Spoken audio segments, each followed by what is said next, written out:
On a un scénario qui, à première vue, semble complètement paradoxal. Ah oui, complètement. D'un côté, un club de première ligue, West Ham, qui se bat pour pas descendre. Donc ils ont l'eau jusqu'au cou. C'est ça. Et de l'autre, un jeune talent de 19 ans, Alpha Amadou Touré, qui est en train d'éclore au FC Metz, un club qui lui aussi lutte pour sa survie en Ligue 1. C'est un miroir presque parfait. La logique voudrait que West Ham cherche un vétéran, un joueur aguerri pour une opération sauvetage. Mais non, la source nous dit qu'il fonce sur ce gamin. C'est une situation fascinante. Vraiment, ça met en lumière toute la tension, toute la stratégie du mercato d'hiver. Absolument. C'est même plus qu'une tension, c'est presque une partie de poker. Et une partie à très haut risque. C'est une bonne image, ça. Chaque acteur a une main qui est... Compliquée. West Ham a l'argent, ou en tout cas le potentiel financier de la Première Ligue, mais ils ont le pistolet de la relégation sur la tempe. D'accord. Metz, eux, ils ont un diamant brut, mais leur survie sportive est tout sauf assurée. Et au milieu de tout ça, le joueur. 19 ans. Voilà. Un jeune qui pourrait voir sa carrière basculer. Notre analyse aujourd'hui, c'est un peu ça. On va regarder les cartes de chacun, essayer de comprendre les stratégies et voir si le bluff de West Ham a une chance de faire plier Metz. Parfaitement résumé. L'idée, c'est de décortiquer les infos de notre source pour comprendre non seulement ce qui se passe, mais surtout pourquoi ça se passe comme ça. Qui a vraiment le pouvoir dans cette histoire? Est-ce que l'argent de la Première Ligue peut vraiment tout acheter? C'est ce qu'on va voir. C'est la grande question. Alors, commençons par le centre de toutes les attentions. Alpha Amadou Touré. Le joueur lui-même. 19 ans, milieu de terrain, international sénégalais U20, joueur du FC Metz. La source précise un détail qui, pour moi, en dit déjà très long. Il vient de l'Académie Génération Foot. Ah, voilà, c'est le point de départ fondamental. Pour ceux qui connaissent pas forcément bien le FC Metz, ça peut sonner comme un centre de formation parmi l'autre. J'ai l'impression que c'est bien plus que ça. Ah, mais c'est beaucoup plus. Dire qu'il vient de Génération Foot, c'est presque comme dire qu'un chef sort d'une école triplement étoilée. D'accord, c'est un label. C'est un label, exactement. C'est un partenaire historique et ultra prolifique du FC Metz. Sadio Mané, Ismaïla Sarr, Pape Matar Sarr. Que des grands noms. La liste des talents exceptionnels qui en sont sortis est impressionnante. Donc, quand un recruteur de West Ham voit cette ligne sur son CV, il sait qu'il n'a pas affaire à un inconnu. Il sait qu'il a été bien formé. Le joueur a été formaté, préparé pour le très haut niveau européen. C'est un gage de qualité qui réduit considérablement le risque de l'investissement. D'accord, donc on a la provenance, le pédigré comme on dit, mais la source nous donne un chiffre encore plus parlant, je trouve. Son temps de jeu. 17 matchs joués en Ligue 1 cette saison, à 19 ans, c'est pas juste pour lui faire plaisir, ça. Ah non, c'est ça qui change tout. Il n'est pas la pépite qu'on fait entrer à la 85e minute pour lui donner d'expérience, quoi. C'est un titulaire, en fait. 17 matchs dans une équipe qui se bat pour sa survie, ça veut dire qu'il est déjà considéré comme une pièce maîtresse, ou en tout cas une pièce très importante de l'échiquier de son entraîneur. On le jette dans le grand bain. En pleine tempête. Et apparemment, il sait nager. Pour un club acheteur, ça prouve qu'il a non seulement le talent, mais aussi le mental pour supporter la pression. Et ça, souvent, ça fait la différence. Et le point qui, je crois, va être le nœud de toute cette histoire, je lis dans la source qu'il est sous contrat jusqu'en 2028. Voilà. 2028 pour un néophyte. Ça peut sembler être un détail administratif, mais dans le monde du foot, j'imagine que c'est l'équivalent d'une déclaration de guerre à quiconque voudrait l'approcher. C'est bien plus qu'une déclaration de guerre, c'est une forteresse. D'accord. C'est l'arme absolue du FC Metz. Un contrat aussi long sur un joueur aussi jeune et prometteur, ça inverse complètement la dynamique du pouvoir. Comment ça? Normalement, on imagine le gros club de Première Ligue qui vient faire son marché et le club de Ligue 1 qui subit. Oui, le classique. Ici, c'est le contraire. Metz n'a aucune obligation de vendre. Le joueur peut pas partir libre, il peut pas faire pression, sa valeur est totalement sécurisée. J'imagine le directeur sportif de Metz, les pieds sur le bureau, qui attend que le téléphone sonne. Mais c'est exactement ça, il est en position de dire « Écoutez, on n'est pas vendeur, mais si vous voulez vraiment nous faire changer d'avis, il va falloir proposer quelque chose qui ne se refuse pas. » Quelque chose qui change la vie du club. Voilà. C'est à tout, ce contrat, il redéfinit toute la conversation. Ce n'est plus à Metz de justifier pourquoi ils gardent leurs joueurs, c'est à West Ham de justifier une offre assez folle pour les faire douter. Et face à cette forteresse, on a donc West Ham qui, d'après la source, ne se contente pas de faire du lèche-vitrine. Non, pas du tout. Les termes sont forts, hein. Ils foncent, ils sont à fond sur le dossier.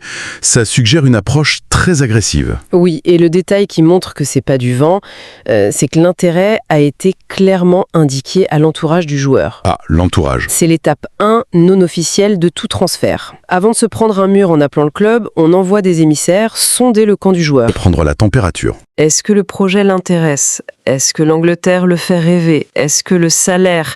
Voilà. Si l'entourage ferme la porte, 9 fois sur 10, le dossier est mort. Le fait qu'ils aient fait cette démarche et que l'info fuite, ça montre qu'ils sont sérieux. D'accord, ils sont sérieux, prêts à mettre une belle somme. Mais revenons au contexte. West Ham est 18e de Premier League, en grande difficulté. Justement. Est-ce que c'est vraiment crédible? Un club qui se bat contre la relégation, qui veut miser une belle somme sur un gamin de 19 ans qui découvre la Ligue 1. C'est pas une stratégie un peu suicidaire? C'est la question stratégique au cœur du dossier pour West Ham. Et elle est fascinante. On s'attendrait à ce qu'ils prennent un briscard de 30 ans qui connaît la bataille du maintien. Exactement.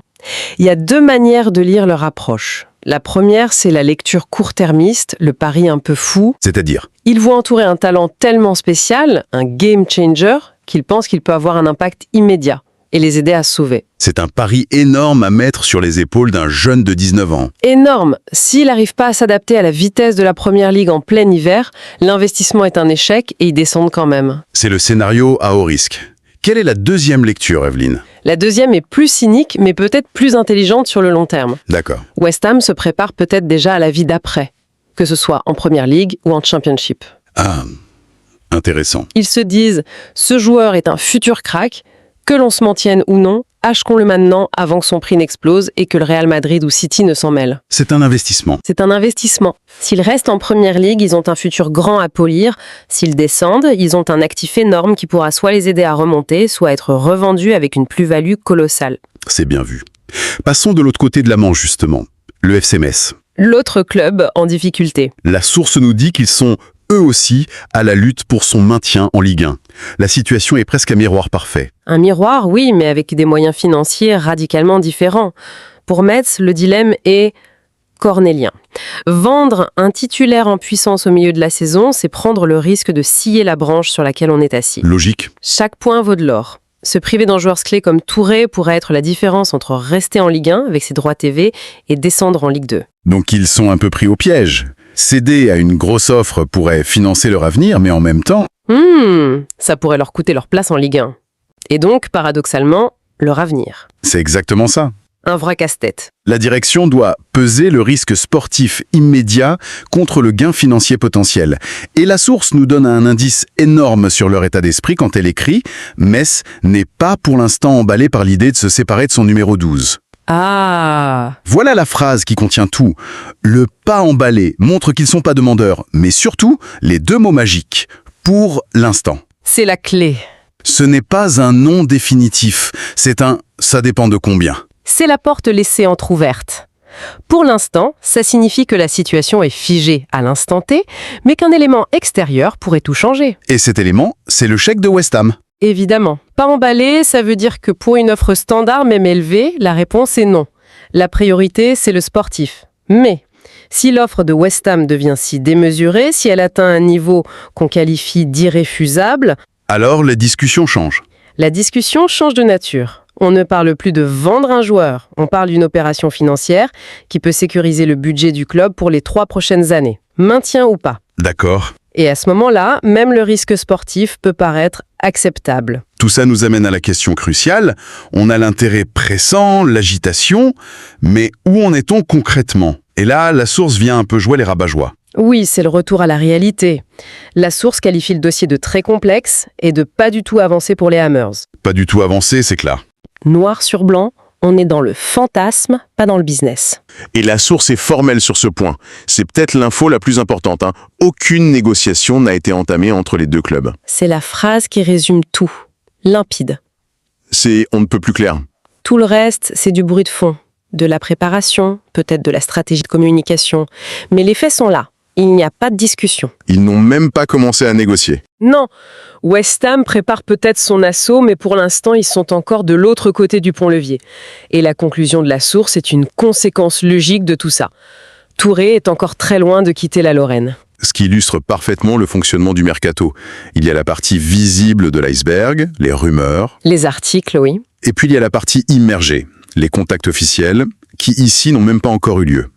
Le mur du contrat jusqu'en 2028 est encore intact. Il n'a même pas été égratigné. Pour l'instant, West Ham n'a même pas encore sonné à la porte du château. Il crie depuis l'extérieur des remparts. Bon, si on doit synthétiser, on a une pépite de 19 ans, cadenassée au FC Metz par un contrat en béton armé jusqu'en 2028. C'est ça, le point de départ. Ce contrat donne un pouvoir quasi total au club français. Face à eux, un club anglais, West Ham, en pleine panique sportive mais avec une grosse puissance financière.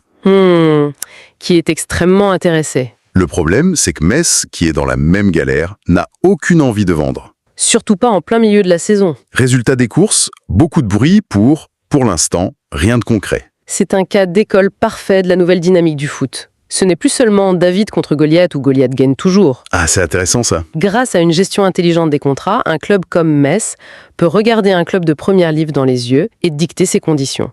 Le contrat à long terme est devenu le grand égalisateur. Metz n'est pas en position de faiblesse. Au contraire, ils sont en position de force. C'est West Ham qui est le demandeur, presque le suppliant. Et ça nous laisse avec une dernière réflexion, une question qui découle de tout ça. Oui, La source dit que West Ham est prêt à offrir une belle somme et que Metz n'est pour l'instant pas vendeur. La vraie question que les dirigeants de Metz doivent se poser toutes les nuits, c'est où se situe le point de bascule ? la fameuse offre qui ne se refuse pas. Exactement. À partir de quel chiffre, de quel montant précis sur un chèque, est-ce que le risque de se saborder sportivement cette saison devient moins effrayant que l'opportunité de sécuriser financièrement l'avenir du club pour la prochaine décennie ? C'est une question vertigineuse qui résume tout le dilemme du football moderne pour les clubs formateurs.